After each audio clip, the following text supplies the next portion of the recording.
کہ اللہ تعالیٰ اور اس کے تمام فرشتے نبی اکرم صلی اللہ علیہ وآلہ وسلم پر درود بھیجتے، یصلون علی النبی، اور اس کے بعد حکم کہ اے ایمان والو تم بھی حضور علیہ الصلوۃ والسلام پر درود بھیجو، درود پڑھو، اور آپ پر کمال ادب کے ساتھ کثرت سے سلام پڑھا کرو۔ اس آیت کریمہ میں قاضی ایاز رحمۃ اللہ علیہ بیان کرتے ہیں کہ یہ آیت بطور خاص حضور نبی اکرم صلی اللہ علیہ وآلہ وسلم کی عظمت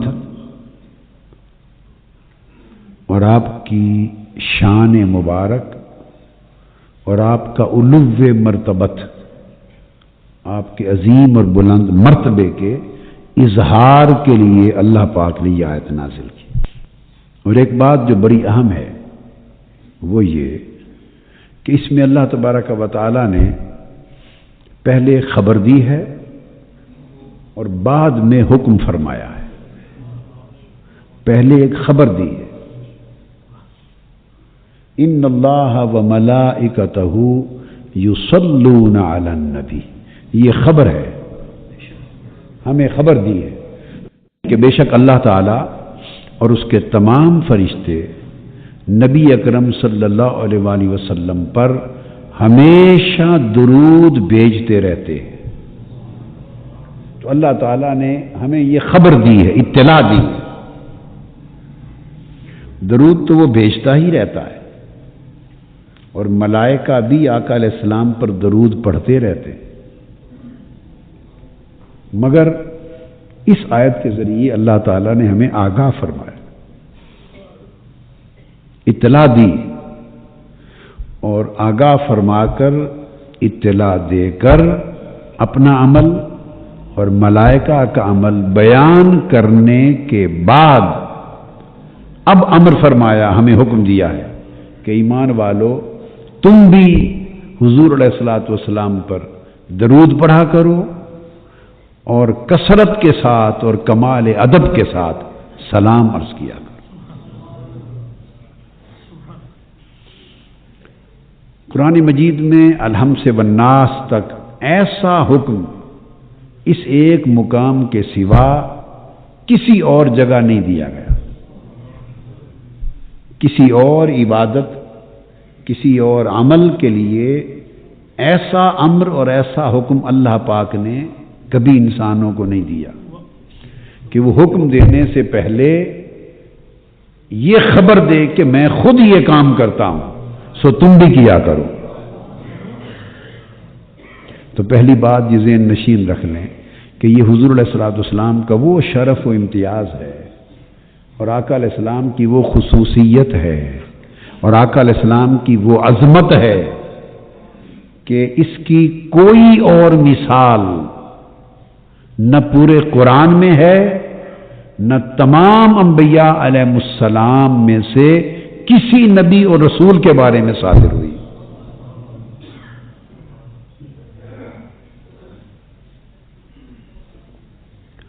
اور خاص بات، اللہ تبارک و تعالی نے جب سلسلہ نبوت شروع کیا،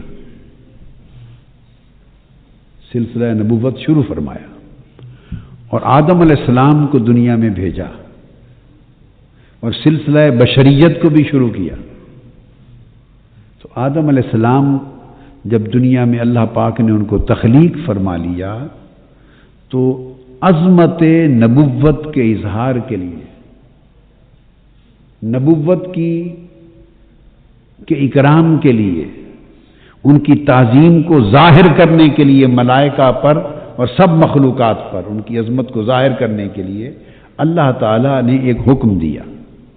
سب سے پہلا حکم، یاد کرو وہ وقت جب آپ کے رب نے ملائکہ کو حکم دیا، کیا؟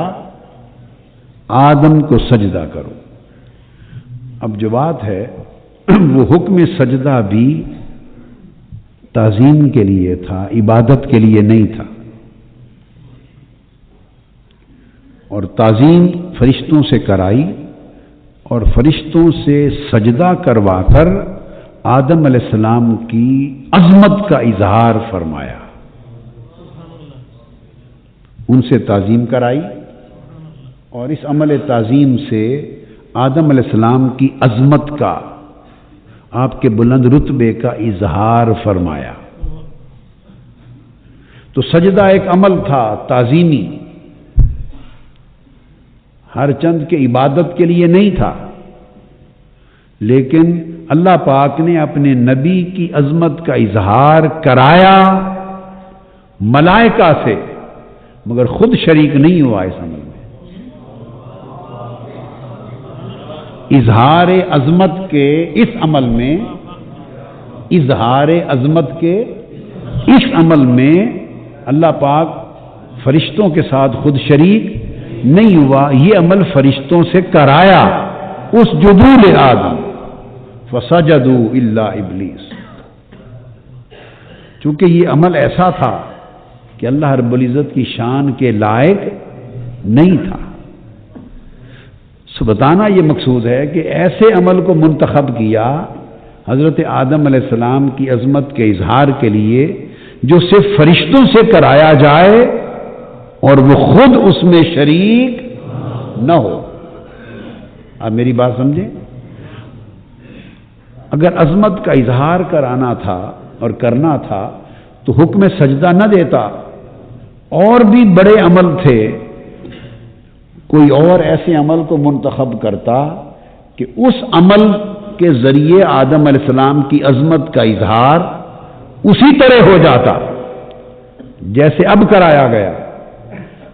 سجدہ کے بغیر کسی اور عمل کے ذریعے آدم علیہ السلام کی عظمت کا اظہار اللہ تعالی کر سکتا تھا اور فرشتوں سے کروا سکتا تھا، مگر ایسا عمل چن لیتا کہ اس میں خود بھی کرتا، فرشتوں کو بھی ساتھ شریک کرتا، اور اللہ کی شان کے لائق بھی ہوتا، اللہ کی شان کے لائق بھی ہوتا، مگر نہیں کیا۔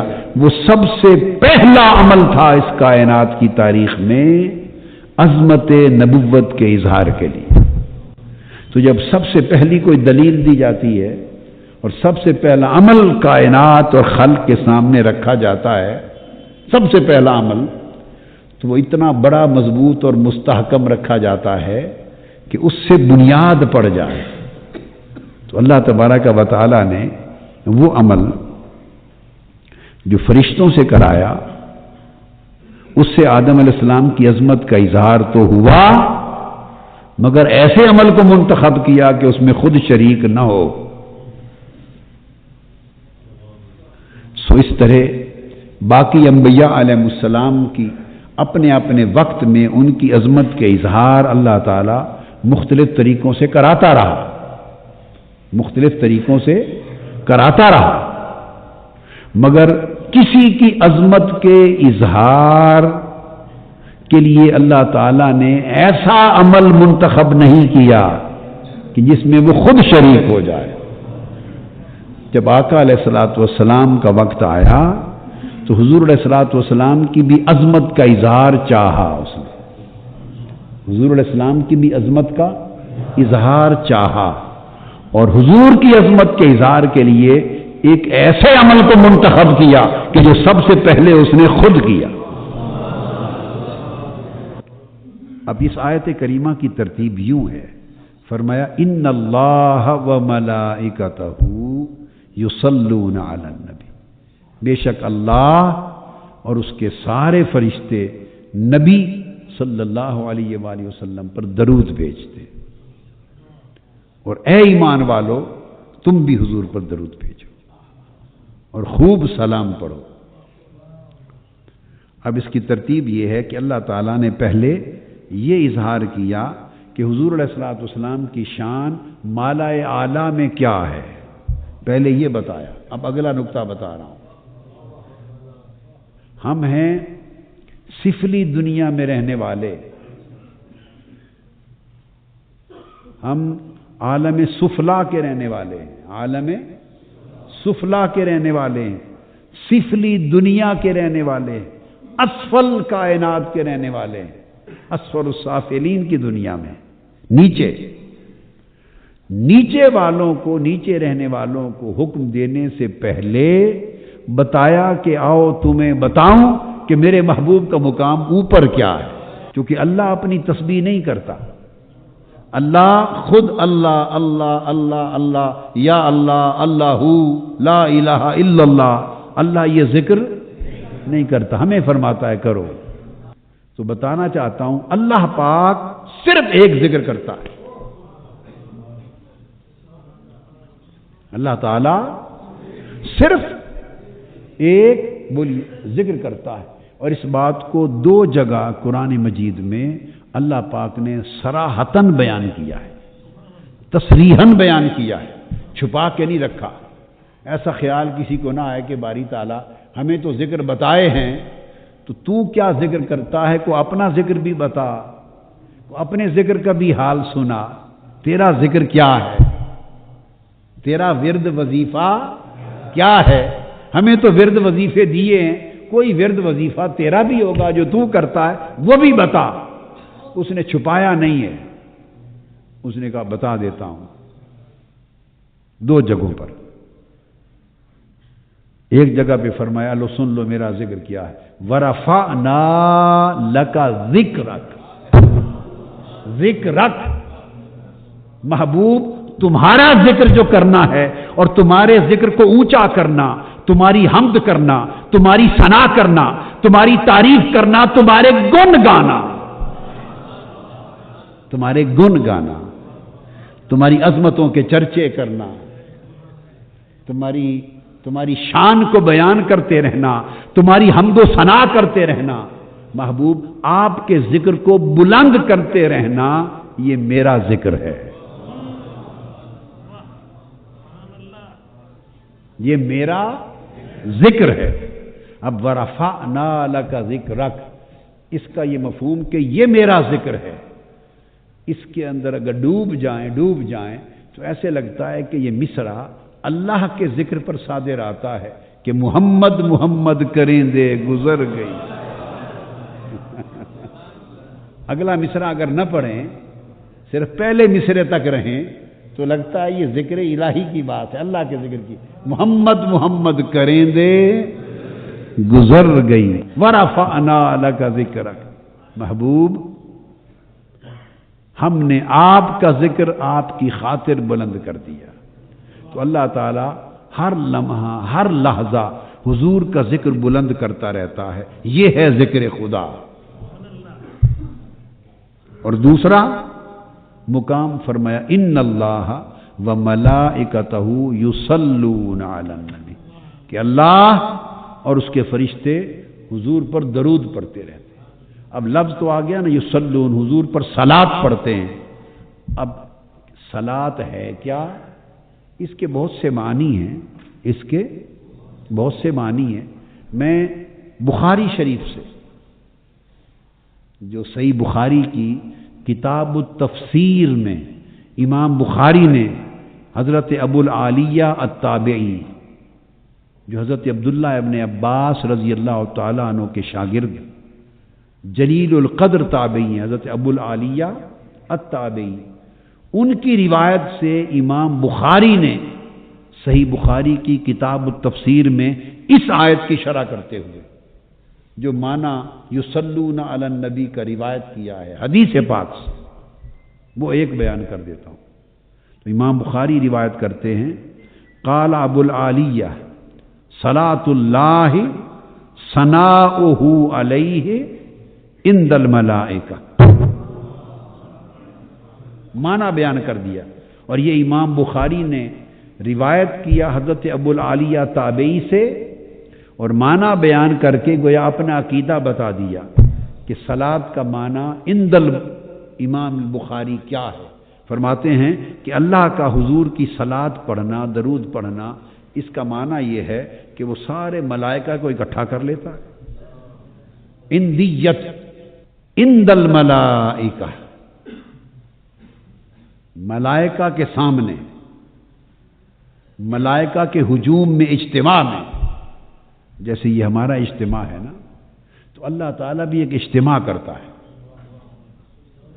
جیسے یہ جلسہ نہیں ہمارا اور اجتماع ہوتا ہے، تو امام بخاری فرماتے ہیں حضرت ابو العالیہ التابعی کی روایت سے کہ اللہ تعالیٰ کا حضور علیہ السلام پر درود پڑھنا، اس کا معنی ہے ثناؤہ علیہ عند الملائکہ، کہ اللہ تعالیٰ ملائکہ کا اجتماع منعقد کرتا ہے اور ملائکہ سامعین ہوتے ہیں اور خود خطاب فرماتا ہے۔ کیا؟ ملائکہ حاضرین اور معزز حاضرین ہوتے ہیں۔ ملائکہ کیا ہوتے ہیں؟ معزز حاضرین، معزز سامعین۔ ملائکہ وہ حاضر ہوتے ہیں خطاب سننے کے لیے، اور خطاب کون کرتا ہے؟ خطاب اللہ تعالی، خطاب اللہ کرتا ہے، اور خطاب کا موضوع کیا ہوتا ہے؟ حضور کی حمد و ثنا۔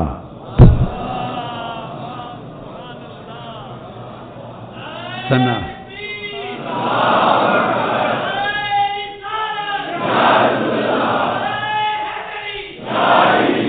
آقا علیہ السلام کی حمد و ثنا،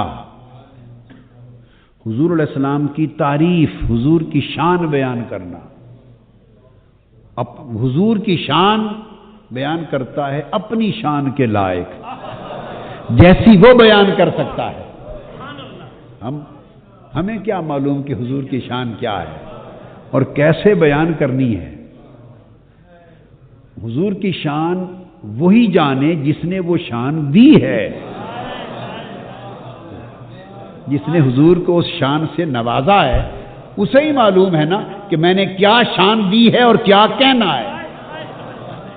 ہم تو ایسے بس جو کچھ ہماری سمجھ میں آیا ہم تو وہی کہتے ہیں نا۔ وہ شان دینے والا، اسے معلوم ہے شان کیا ہے اور کہنا کیا ہے۔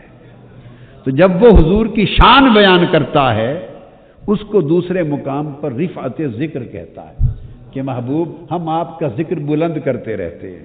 تو جب اللہ شان بیان کرے گا تو شان ہر لفظ سے بلند ہی ہوگی نا۔ اللہ ہر لفظ جو بولے گا حضور کی شان بیان کرنے میں، حضور کی ثنا میں، تو حضور کی شان لمحہ بلمحہ بلند ہوگی۔ تو چونکہ بلند ہوگی اس لیے فرمایا وَرَفَعْنَا لَكَ ذِكْرَكَ، اور ملائکہ کے سامنے اللہ تعالی حضور علیہ السلام کی حمد و ثنا کرتا ہے، شان بیان کرتا ہے۔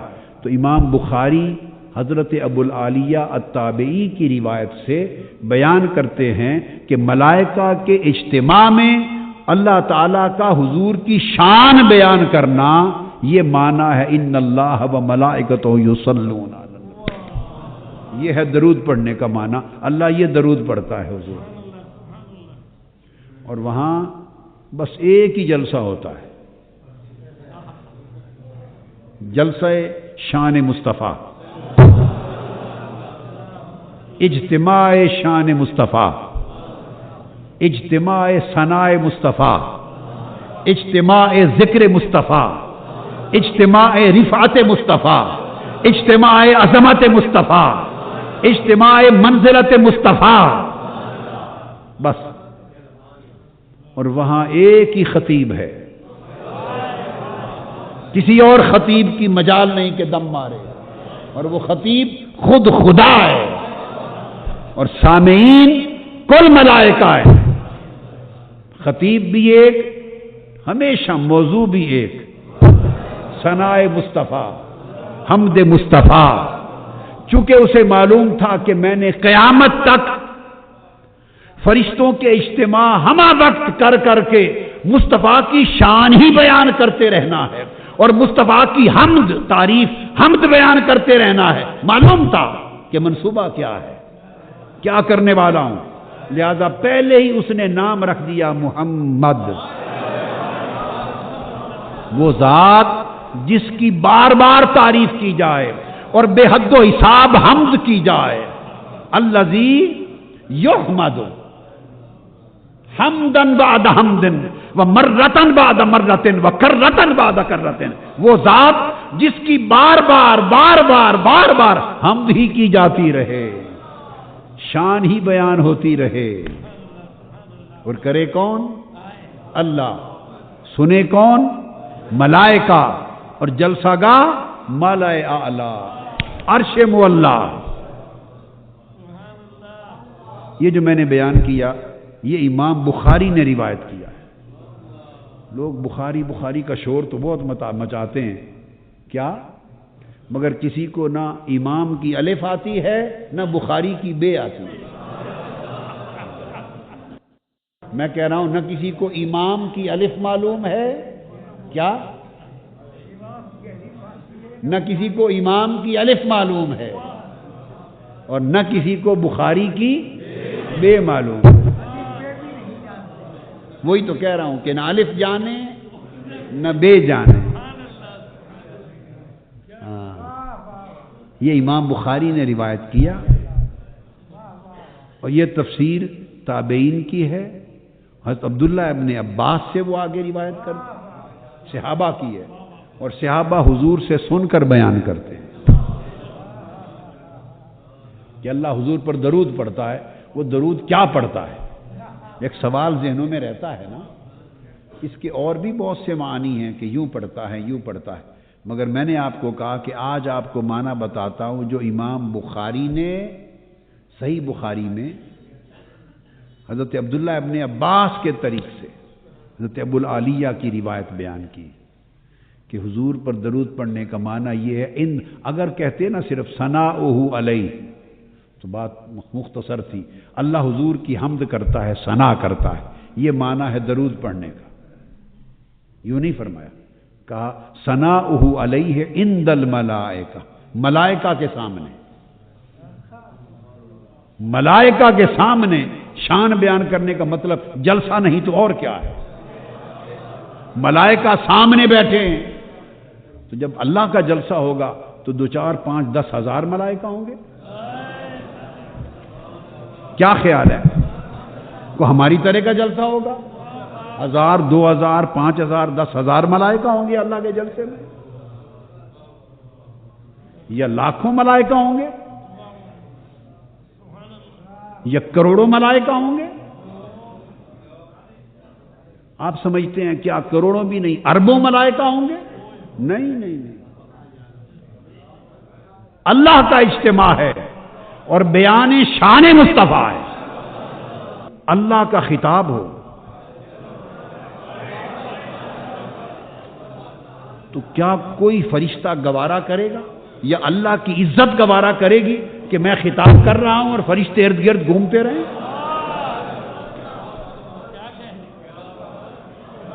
میری بات سمجھ آئی ہے؟ کوئی حاضر جلسہ نہ ہو ممکن ہے؟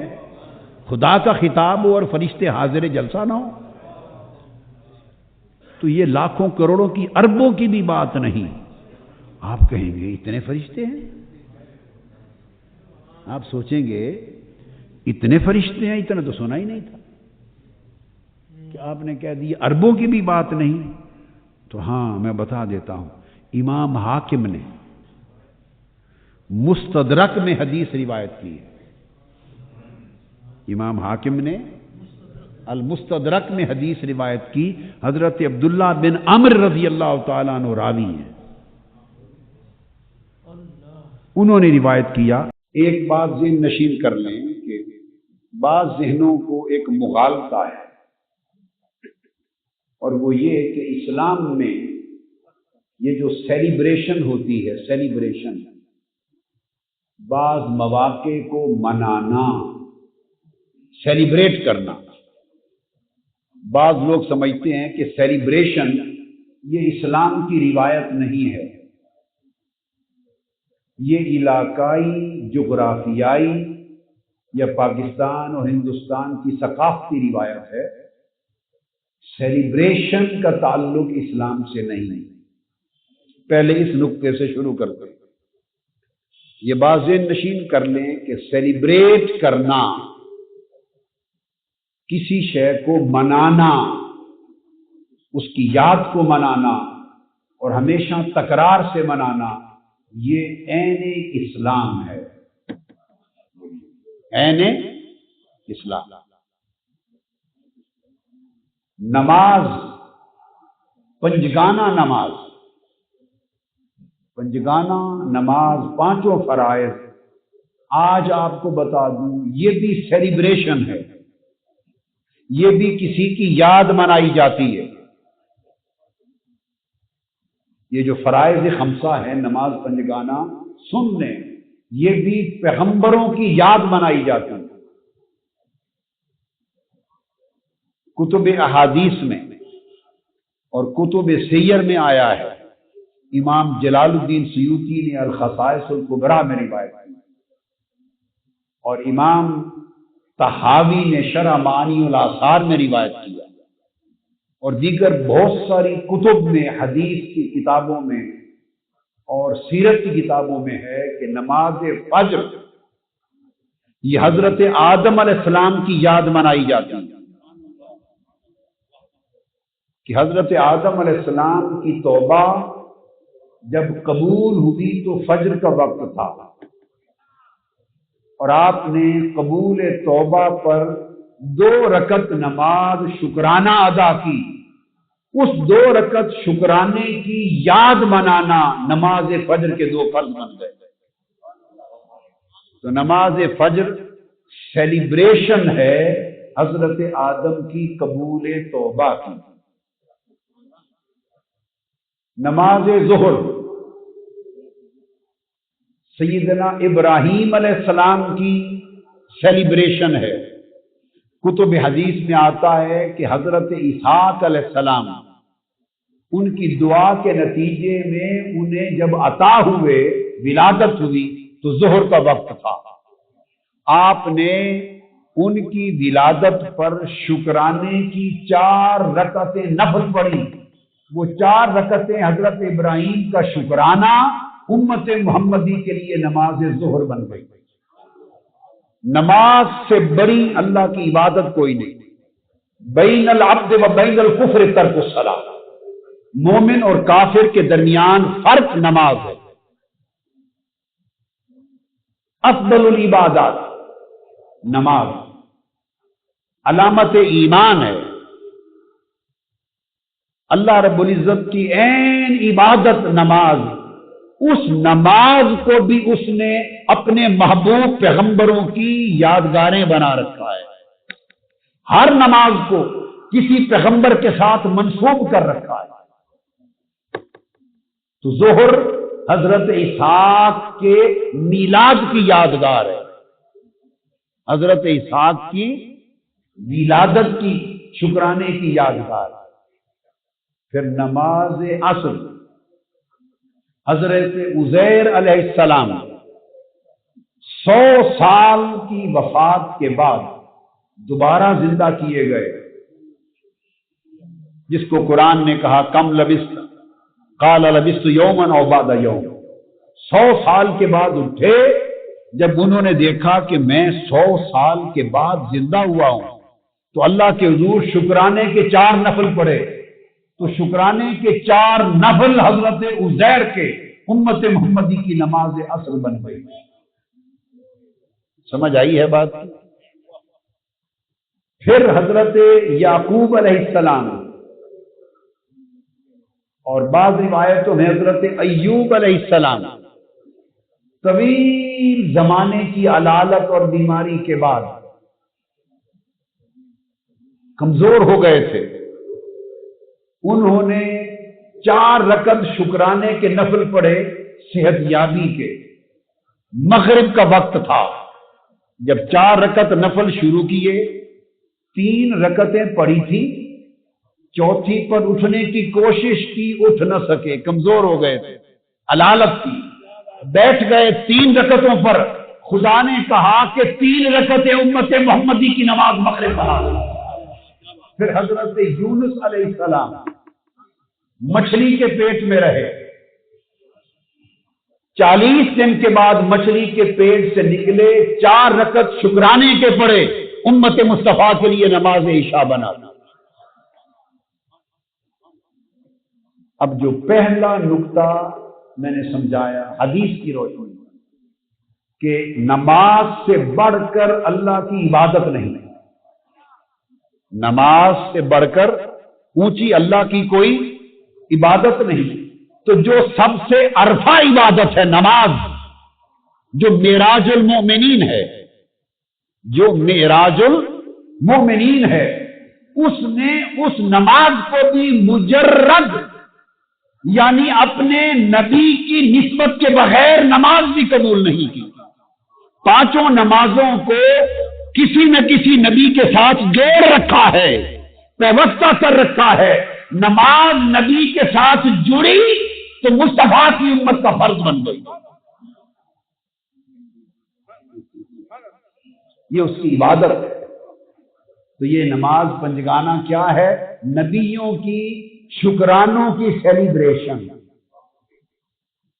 انبیاء کے شکرانوں کی سیلیبریشن ہم سیلیبریٹ کرتے ہیں۔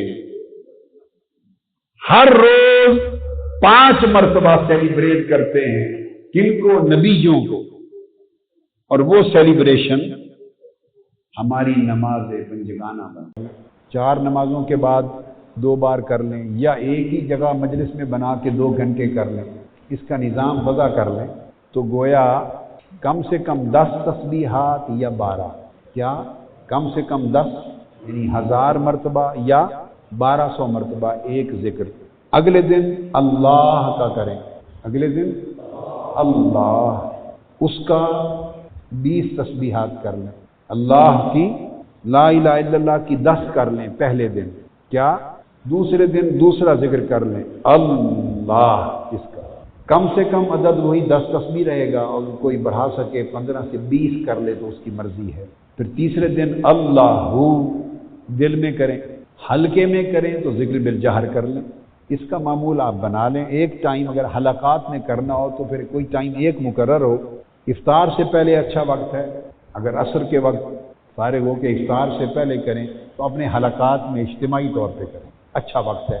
اور افطار سے پہلے ذکر کا بڑا اعلیٰ وقت ہے، بہت قبول ہوتا ہے، بہت قبول ہوتا ہے۔ افطار سے پہلا ذکر، عصر کے بعد افطار سے پہلے ذکر بڑا قبول ہوتا ہے، وہ بہت قیمتی اعلیٰ وقت ہے، کیونکہ افطار جو ہے تو اللہ پاک نے فرمایا کہ افطار کرنے والے کے لیے 2 مبارکبادیاں ہیں، ایک اس کو فرحت افطار ہے، جب وہ افطار کرتا ہے تو افطار کی فرحت افطار ہے، دوسری لذت دیدار ہے، 2 مبارکبادیاں ہیں۔ تو یہ افطار صائم کے لیے بڑی خاص خوشخبری، وہ جو عصر کے بعد کے لمحے ہیں اجتماعی ذکر کے لیے، اور ذکر کو ختم کر کے آخری 5 منٹ دعا کے لیے، آخری 5-7 منٹ دعا کے لیے۔ دوسرے دن اسی وقت مقرر کر لیں اللہ کا، کچھ ذکر آگے پیچھے اوقات آپ بنا لیں، مگر جو حصہ رہ جائے اس ٹائم پہ کر لیں۔ تیسرے دن اللہ، چوتھے دن یا حق یا حی، اس طرح 10 تسبیحات سے لے کر 20 تک 10 کر لیں، کم سے کم دے رہا ہوں کیونکہ میں درود پاک دینا چاہتا ہوں۔ 5ویں دن یا حی یا قیوم، اور 6ٹھے دن یا جبار یا قہار۔ یہ 27ویں کی رات تک آپ کا ورد مکمل ہو جائے گا، 27ویں کی رات تک ورد، 6 دن میں باری باری ایک ایک ذکر۔ سمجھ آ گئی اچھی طرح؟ علاوہ اس کے ہر روز آپ میں سے ہر شخص بقایا جو اذکار ہیں سارے، ان میں صرف 3 چیزوں پر اور توجہ دیں۔ اگر ہو سکے تو 24 گھنٹے میں 2000 سے لے کر 5000 تک درود پاک کرے ہر شخص۔ آدھے گھنٹے میں 500 مرتبہ درود ہوتا ہے، اور 1 گھنٹے میں 1000۔ 5 گھنٹے لگائیں درود پاک پر۔ اس لیے میں نے کہا اس ذکر کو بے شک 1000 مرتبہ کر لیں، یعنی 10 تسبیحات کر لیں، کافی ہے۔ کیا 10 تسبیحات کر لیں کافی ہے۔ اور اس اعتکاف میں اس سال سے آن ورڈ 5000 مرتبہ ہر معتکف اور معتکفہ، مرد حضرات بھی اور خواتین، 5000 مرتبہ یومیہ درود پاک ہے 10 دن اعتکاف ہے۔ گویا 10 دن میں وہ 50000 درود پاک ختم کر کے اٹھے۔ تو 2 افراد کا 10 دن میں 1,00,000 ہو گیا، 2 افراد کا مل کر 10 دن میں 1,00,000 ہو گیا۔ اس کے اوقات آپ پر چھوڑے ہیں، آہستہ آواز سے کرنا ہے۔ 24 گھنٹے میں سونے کے اوقات اور نمازوں کے اوقات، اجتماعی حلقہ جات تربیت کے اوقات نکال کر باقی اوقات میں تقسیم کر لیں۔ بس پڑھنے کے لیے یہ 2 وظیفے ہیں، 5000 بار درود شریف اور 1000 مرتبہ، یعنی 10 تسبیحاں 6 دنوں کے لیے ان کی۔ جب آخری 3 دن آ جائیں گے تو اس میں پھر سارا وقت درود شریف پہ لگوا دوں گا۔ اس کے علاوہ تلاوت قرآن مجید، وہ آپ اگر ایک پارہ پڑھ سکیں آدھے گھنٹے میں پڑھا جاتا ہے، کچھ لوگ 20 منٹ میں پڑھ لیتے ہیں۔ آدھا پارہ پڑھ سکیں، جو نہیں پڑھ سکتے تو وہ قاری صاحب کو نماز تراویح میں سن لیتے ہیں تو ان کا سماع قرآن ان کا بھی ہو جاتا ہے۔ اور اگر جو کوئی اور کم رفتار سے پڑھنے والا ہے، بے شک ایک پاؤ پڑھ لے، کیا 15 منٹ لگ جائیں گے، زیادہ سے زیادہ آہستہ پڑھنے والے کے لیے بھی 15 منٹ ایک پاؤ پڑھ لے قرآن مجید کی تلاوت یومیہ، ٹھیک ہو گئی۔ اور ایک تسبیح استغفار کی، استغفر اللہ العظیم الذی لا الہ الا هو الحی القیوم واتوب۔ اور اگر اس کو کسی کو یہ نہیں آتا تو پھر جو عام لوگوں کو آتا ہے، استغفر اللہ ربی من کل ذنب واتوب الیہ، ایک تسبیح یعنی 100 مرتبہ روزانہ بس استغفار۔ کم سے کم ایک ربع یعنی 1/4 جس کو آپ پاؤ کہتے ہیں، ایک پارے کا ایک پاؤ قرآن مجید کی تلاوت، اور وہ تلاوت ترجمہ عرفان القرآن کے ساتھ، بے شک اس سے بھی آدھا کر لیں، بے شک اس سے بھی آدھا کر لیں، 3 رکوع کر لیں، مگر ایک پاؤ کریں۔ اگر یکسوئی ٹوٹے 2-3 رکوع کے بعد چھوڑ دیں، اگر یکسوئی رہے تو ایک پاؤ کریں مگر ترجمے کے ساتھ تلاوت کریں، پھر اس کا ترجمہ پڑھیں اور سمجھیں۔ اس سال سے یہ لازم کر رہا ہوں، اور ہر رفیق کے لیے، ہر معتکف کے لیے یہاں اور ہر رفیق کے لیے واجب ہے کہ وہ عرفان القرآن ساری زندگی قرآن مجید کی تلاوت ما ترجمہ کرے، اور اگر وہ کم سے کم 1 رکوع بھی با ترجمہ روز پڑھے تو کل کتنے رکوعات ہیں قرآن مجید کے؟ ٹوٹل 540 رکوعات ہیں جی۔ تو کبھی چھٹی کے دن 2 رکوع کر لیے، کبھی 3 کر لیے، تو باقی دنوں میں 1 چلا، تو سال میں 1 مرتبہ ترجمہ قرآن کے ساتھ قرآن مجید کو ختم کرنا۔ تو زیادہ بھاری کام تو نہیں دیا نا، زیادہ بھاری کام تو نہیں دیا۔ ہر سال ایک ختم یہاں آنے سے پہلے قرآن مجید کا ما ترجمہ عرفان القرآن کر کے آنا ہے، یہ آپ کے لیے لازمی قرار دے رہا ہوں۔ ہر سال جب یہاں آئیں،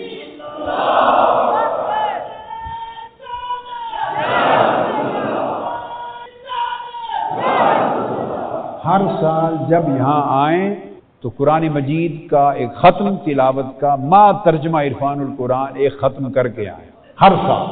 اور جو رفقا نہیں آئے ان تک یہ پیغام پہنچا دیا جائے، عورتیں، مرد، نوجوان، بچے، بچیاں، ہر شخص 1 سال میں ایک ختم قرآن ما ترجمہ عرفان القرآن کرے، علل اقل 1 رکوع کم سے کم یومیہ۔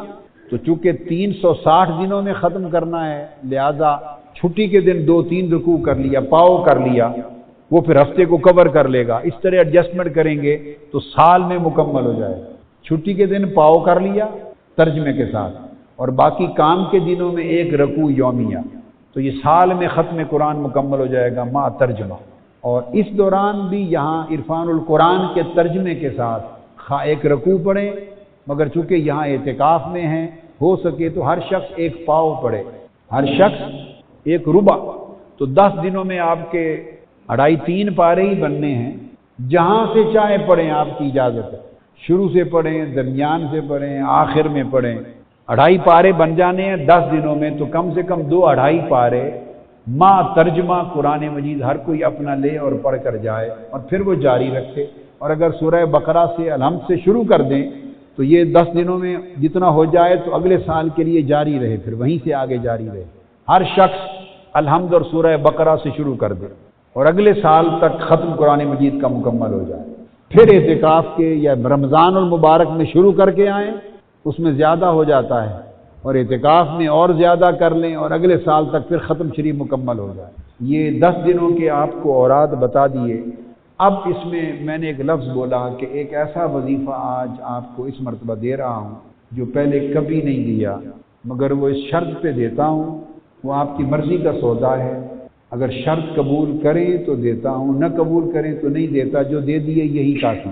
ایک ایسا وظیفہ دینا چاہتا ہوں جو کبھی نہیں دیا، اور وہ وظیفہ بہت کام آنے والا ہے 10 دنوں کے لیے، مگر شرط یہ ہے کہ آپ اگر قبول کر کے شرط توڑ دی تو نکاح بھی ٹوٹ جاتے ہیں۔ وہ جو وظیفہ بتانا چاہتا ہوں اس کی ابتدا یوں کرتا ہوں کہ اب وقت آ گیا ہے کہ ہم سب اپنی زندگیوں کو عملاً تبدیل کر دیں۔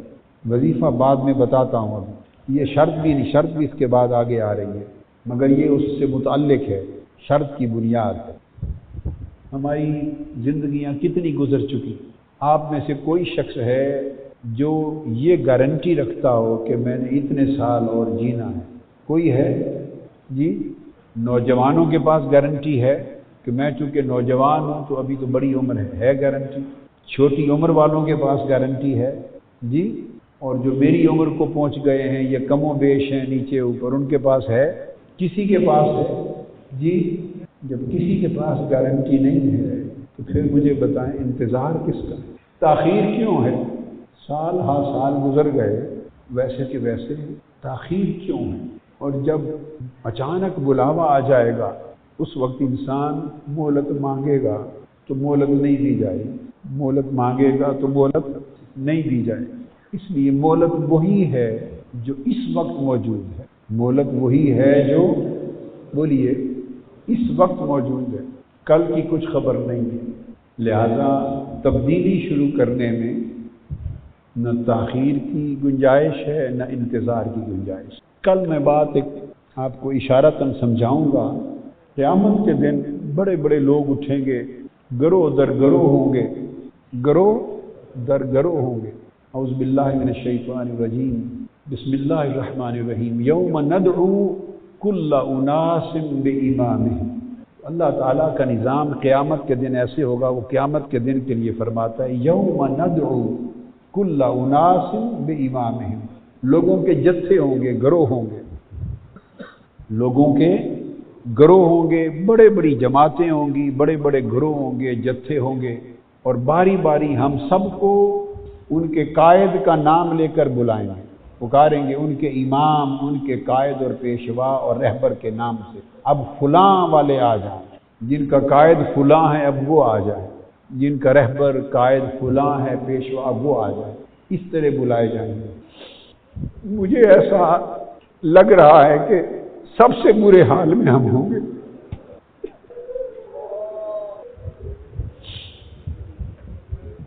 سب سے برے حال میں ہم ہوں گے، پھر میں بھی شرمسار ہوں گا، آپ بھی شرمسار ہوں۔ اس کا ایک ہی حل ہے کہ ہم زندگی میں تبدیلی کا فیصلہ کر لیں، تبدیلی کا فیصلہ کر لیں۔ اس کی ابتدا کے لیے آج آپ کو ایک وظیفہ دے رہا ہوں اور چاہتا ہوں کہ اس تبدیلی کا فیصلہ اور اس پر عمل درآمد انہی 10 دنوں میں ہو جانا چاہیے۔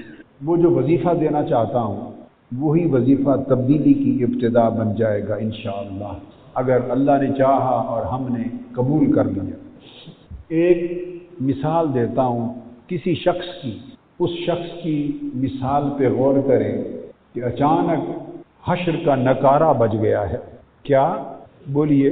ناقور، نکارہ بج گیا ہے، حشر کا نفخہ، نکارہ بج گیا ہے اور حکم ہو گیا ہے، سب یک لخت اپنی قبروں سے اٹھ کھڑے ہوئے ہیں اور میدان حشر کی طرف جمع ہو گئے، نکارہ حشر بج گیا ہے۔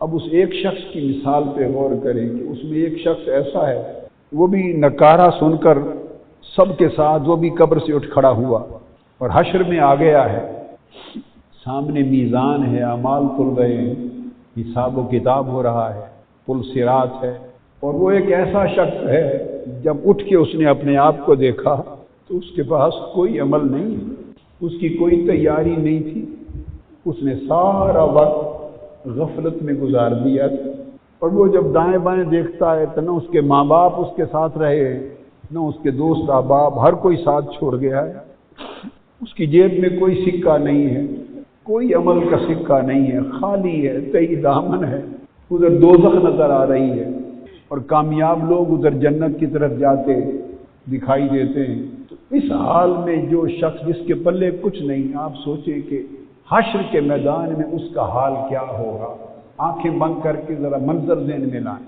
سوچیں اس کا حال کیا ہوگا، اس کی کیا کیفیت ہوگی۔ آپ کو وہ کیسا دکھائی دے رہا ہے کہ کس حال میں ہوگا؟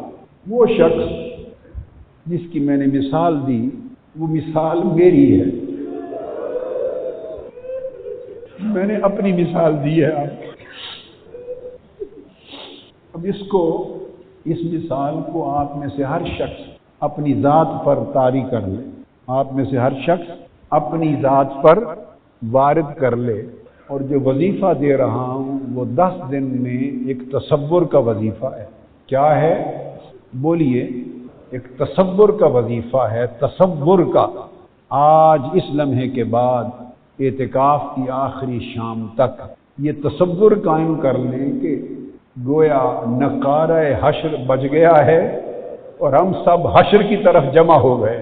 بس حشر کو اپنے سامنے دیکھیں اور پلے کچھ نہیں ہے، پلے کچھ نہیں ہے، اور اب سوچ میں پھرتے ہیں کہ اب کیا کریں، اور یہ سوچ کے پھر روئیں اور آخرت کا یہ خوف، اس منظر کو سامنے رکھ کر آخرت کا یہ خوف دل و دماغ پہ طاری کر کے 10 دن اس حشر کے تصور میں، محشر کے، قیامت کے دن کے تصور میں تہی دامن تہی دست بے عمل ہیں، اس حال میں کھڑے ہو گئے ہیں اور جمع ہو گئے ہیں، میدان حشر ہے۔ یہ منظر سمجھیں کہ حشر میں جمع ہیں اور پلے کچھ نہیں ہے، اب کیا ہوگا؟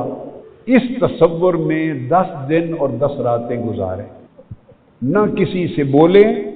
ایسا شخص اس کے پاس سکت ہوگی کہ وہ باتیں کرے لوگوں سے؟ جی بولیے۔ وہ حال احوال پوچھے، وہ گپ مارے، ہوگی سکت؟ 10 دن زبان پہ تالے لگا دے، سوائے ذکر اذکار کے، اللہ کے ذکر کے اور دین اور آخرت کی فکر کے۔ یہ جو حلقات ہوں گے، خطاب ہوں گے، تربیت ہوگی، فکر پیدا کیا جائے گا، تربیت کی جائے گی، جو اللہ رسول کی بات ہوگی، دین کی بات ہوگی، آخرت کے فکر کی بات ہوگی، تربیت کی بات ہوگی، بس یہی بات ہو، سننے کے لیے بھی اور کرنے کے لیے بھی۔ اور ہر شخص دیوانوں کی طرح بے حال پھر رہا ہو میدان محشر میں، چپ پھر رہا ہو، جیسے ہوش و حواس اڑ گئے، اور اس سوچ میں دیوانہ پھر رہا ہے کہ میں بیگانگی کی حالت میں ہوں، تنہا ہوں، ہر کوئی چھوڑ گیا اور عمل پلے نہیں، اب کیا ہوگا؟ اس تصور میں اعتکاف کے یہ 10 دن اور 10 راتیں گزارنی، بس آنکھوں کے سامنے نقشہ بنا لیں۔ اب یہ اتنا بڑا محشر مجمع ہے نا، سمجھیں کہ یہ عکس ہے اسی میدان محشر کا کہ جمع ہیں حشر کے لیے، حساب و کتاب ہونے والا ہے اور عمل پاس کوئی نہیں۔ اب کیا بنے گا؟ یہ تصور نگاہوں کے سامنے رکھ کر اسی لمحے سے یہ کر لیں کہ جو کچھ ہو سکتا ہے اپنے آپ کو بدلنے اور نیک عمل کرنے میں یہ تیاری کر لوں، تو 10 دن میدان محشر میں اس تصور کے ساتھ گزاریں اور یہ 10 دن اس کی تیاری میں صرف کر دیں، ہلکے میں ہوں تب بھی کیفیت یہ ہو، رنگ اڑے ہوئے ہوں اور اٹھتے بیٹھتے چلتے پھرتے روتے نظر آئے۔ 10 دن اتنا روئیں ایک دوسرے کو دیکھیں تو رونے لگ جائیں، روئیں جیسے روئیں کہ بھائی میرا کیا بنے گا، وہ کہے گا تیرا تو پتہ نہیں کچھ ہو جائے گا، میرا کیا بنے گا، بس اسی فکر میں روئیں۔ تو 10 دن کا رونا دھونا دیکھ کر شاید مالک کو رحم آ جائے۔ بس یہ وظیفہ ہے، وہ وظیفے پڑھنے کے تھے، یہ وظیفہ کرنے کا ہے، وہ وظیفے پڑھنے کے تھے اور یہ وظیفہ کرنے کا ہے۔ اب سے ضروری حاجات کے تحت جو دین، تعلیم، تربیت یا حاجات کی بات ہے، اس کے سوا بقایا دنیاوی بول چال 10 دن رات بند ہے۔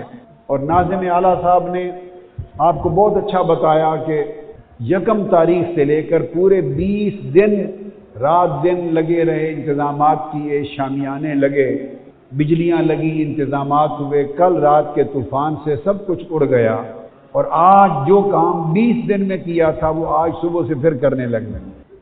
تو یہ تو ہو جائے گا، آج رات کر لیں گے، کچھ کل کے دن تک ہو جائے گا، کل رات تک ہو جائے گا، شامیانے بھی لگ جائیں گے، ہلکے بھی بن جائیں گے، بجلیاں بھی لگ جائیں گی، پر میرے دوستو حشر کے دن تو کوئی شامیانہ نہیں ہونا، میدان محشر میں